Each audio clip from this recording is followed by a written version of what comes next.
Entering this home feels less like returning to a sanctuary and more like walking into a curated exhibit. The cushions are sharp, the surfaces are polished to a mirror finish, and every object exists in a state of permanent, frozen perfection. When the husband returns from work, his presence is immediately treated as a threat to order. A bag set on the wrong chair or a scuff on the rug isn't met with a greeting, but with an immediate correction. The integrity of the floor is simply more important than the arrival of the person.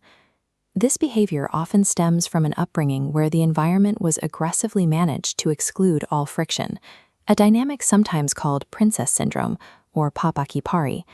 It creates an adult who views peace not as something shared, but as something maintained through total control of their surroundings.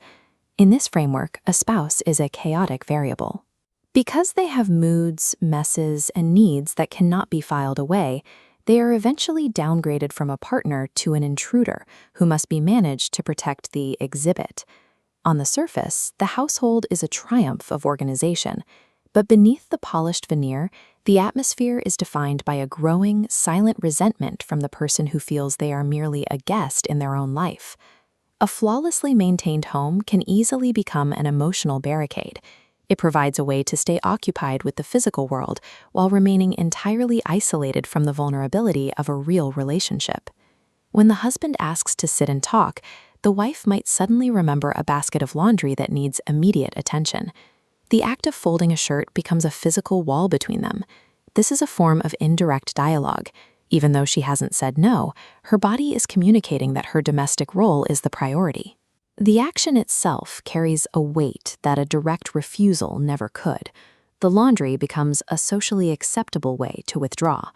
By retreating into the role of the diligent housekeeper, she creates a scenario where the husband's request for intimacy looks like an interruption of her hard work. At dinner, the mechanism shifts to the children.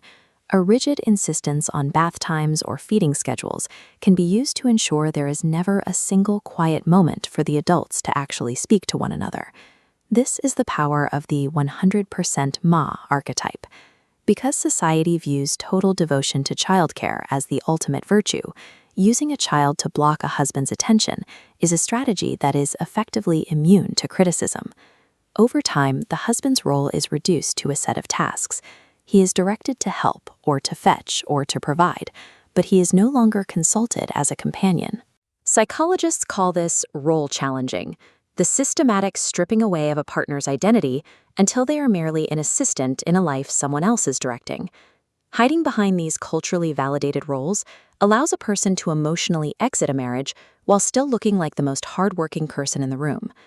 The cycle of withdrawal often includes a cool-down phase that starts with an outburst over something trivial, like a towel left on the bed. The anger is sharp and immediate, signaling that a domestic rule has been violated. The husband, sensing the escalating tension, rushes to apologize. He isn't necessarily sorry for the towel, but he is desperate to stop the coldness from spreading through the house. This begins the peacekeeper's loop. Absorbing blame validates his behavior as the problem, not her withdrawal. Appeasing her restores surface-level peace, but underlying rejection remains. Ending in an emotional vacuum, the couple returns to routine, their distance grown. Unaddressed, the cycle repeats. Some men stay late at work or find excuses to be away to avoid this cycle, but the peacekeeper stays. He remains physically present, even as he is being systematically erased from the emotional landscape of the home. Constantly sacrificing self-worth to maintain a fragile quiet ensures that the marriage survives as a list of chores, but dies as a partnership. There is a specific kind of loneliness that only exists inside an immaculate home. It's the feeling of sitting in a room designed for comfort, while knowing you're actively kept at arm's length by the person sitting 5 feet away. This is the glass house. It looks flawless from the sidewalk, but it is emotionally impenetrable from the inside. It is a structure built for appearance, not for connection. Most marriages do not end with a sudden explosion. They slowly erode through these thousands of micro-rejections until there is nothing left but the chores and the furniture. A partner can be emotionally abandoned while they are still sleeping in the same bed. By the time someone finally decides to leave, the relationship has often been hollow for years. When the logistics of the household consistently outrank the needs of the human beings inside it, the bond eventually starves. A lack of priority is a silent, efficient catalyst for marital decay. The ultimate failure of domestic perfectionism is spending a lifetime maintaining a house while forgetting to actually live in it with the person you married.